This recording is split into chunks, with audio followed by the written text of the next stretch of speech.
जब गृह मंत्री इस होटल में आते हैं तो लिफ्ट के सीसीटीवी के ऊपर कागज चिपका दिया जाता है। किन किन नेताओं को रात में उठाना है, विपक्षी दलों को, जो विपक्षी दल के जो नेता हैं, किन किन लोगों को रात में उठाओ, कौन सा बूथ कब डिस्टर्ब करना है, ये पूरा जो है उसी सिस्टम से ये लोग जो है काम कर रहे हैं। चोरी की साजिशें बहुत हो रही हैं। बिहार में एक चोर घूम रहा है, बिहार उस चोर को खदेड़ने के लिए तैयार है। नमस्कार।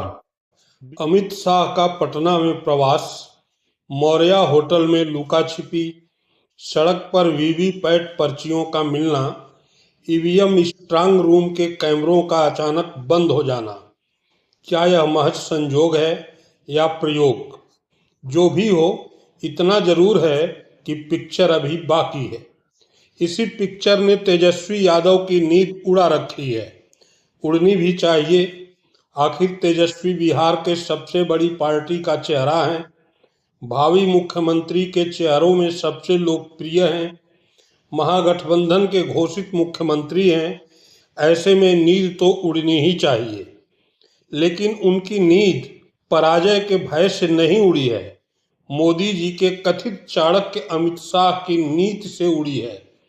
इस कदर उड़ी है कि बीती रात तेजस्वी अचानक लाइव हो गए और फिर जो सुनाया उसने बहुतों की नींद उड़ा दी। तेजस्वी ने बताया कि अमित शाह पटना के एक होटल से अफसरों को निर्देश दे रहे हैं और फिर मुख्यमंत्री कार्यालय से ये निर्देश आगे बढ़ाए जा रहे हैं। नमस्कार। आज 9 नवंबर है।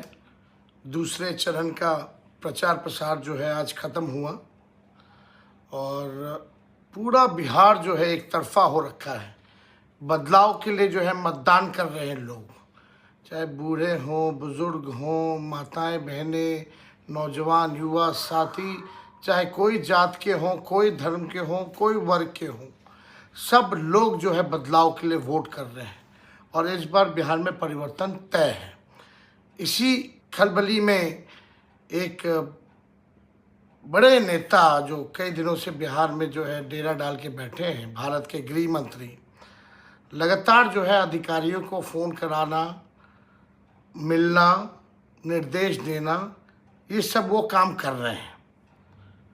और आज शाम की हमको सूचना मिली है कि भाई मुख्यमंत्री आवास से भी जो है कई लोगों, कई अधिकारियों को जो है फ़ोन जा रहा है और कई जगह कहाँ क्या डिस्टर्ब करना है, अपने अपने रेंज में वो अधिकारी कौन बूथों पे डिस्टर्ब करना है, कौन बूथों पे नहीं करना है, इस तरह का निर्देश जो है जा रहा है।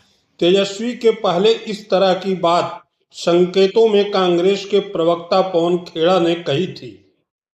पवन खेड़ा ने कहा था कि अमित शाह मौर्या होटल में अधिकारियों से मिलते हैं और जब मिलने आते हैं तो सीसीटीवी कैमरों पर कागज लगा दिया जाता है। एक अजीब बात हमने देखी, इसी होटल में देखी।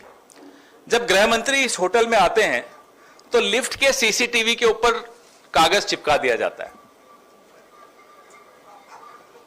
तो हमें नहीं समझ में आया कि गृह मंत्री यहां किससे मिलने आ रहे हैं, किसका मुंह छिपाया जा रहा है, किससे डर डर के छिप छिप कर मिलना पड़ रहा है। क्या वो अधिकारी हैं, कौन है? इसका जवाब हम उम्मीद करते हैं गृह मंत्री देंगे।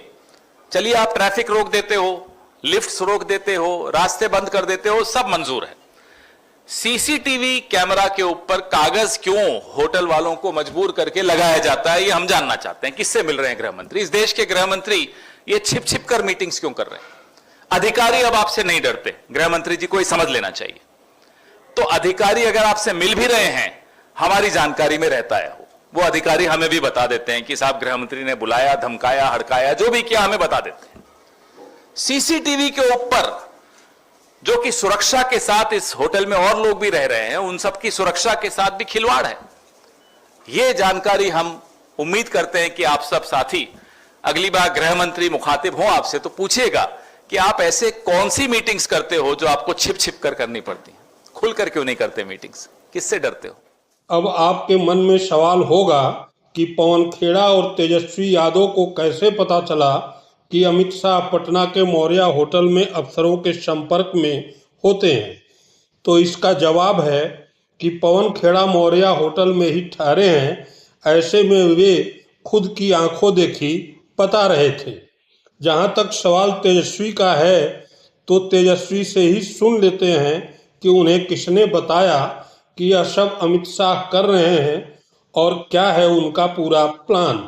जिन अधिकारियों को बुलाया गया है, फोन पे निर्देश दिया गया है, वही अधिकारी हमको सूचना उनमें से ही लोग दे रहे हैं। इस तरह का काम किया जा रहा है। बीजेपी, उनके बड़े कद्दावर नेता, पूरा सीएम हाउस इसी मैनेजमेंट में लगा हुआ है।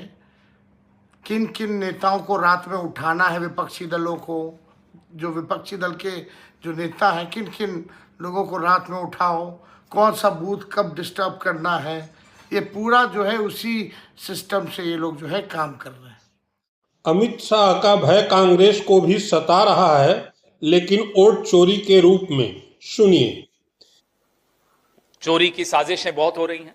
बिहार में एक चोर घूम रहा है, हम सुन रहे हैं, देख रहे हैं कि कूड़े में वीवीपैट की पर्चियां मिल रही हैं, स्ट्रांग रूम्स की बिजली बंद कर दी जा रही है।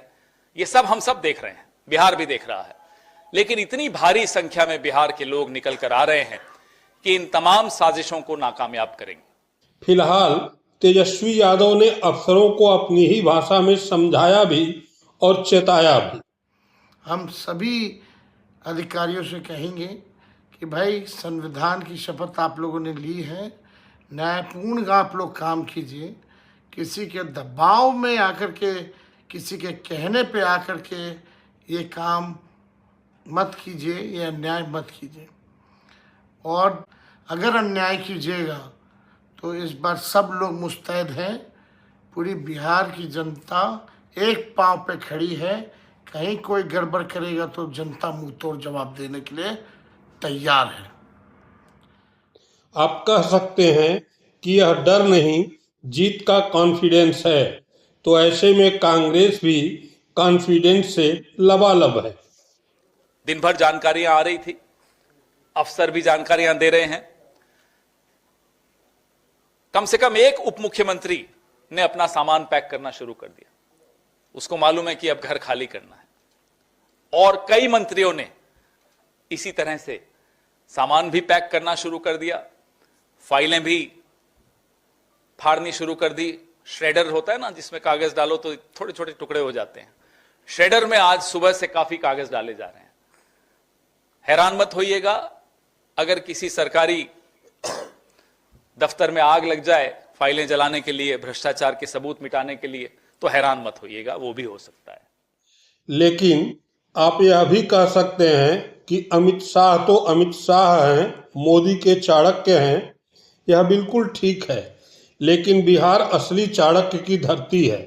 अब देखना है कि इस धरती पर किस चाणक्य की चलती है। जो चोर होता है, जो चोरी करता है, वो अंत में पकड़ा जाता है, हां या ना? जो चोरी करता है वो डरता है, हां या ना? पकड़े जाने से डरता है, हां या ना?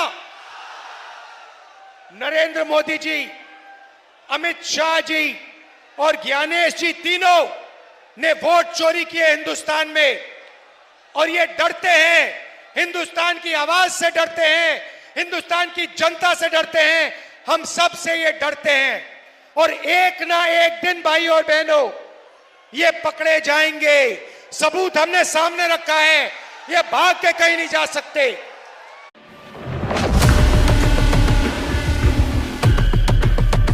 मालिक एक एक करके सारी चोरी पकड़ी जा रही है। तुमसे ज्यादा डर तो मुझे लग रहा है इस हाइड्रोजन बम की आवाज ने मेरे कान फोड़ दिए।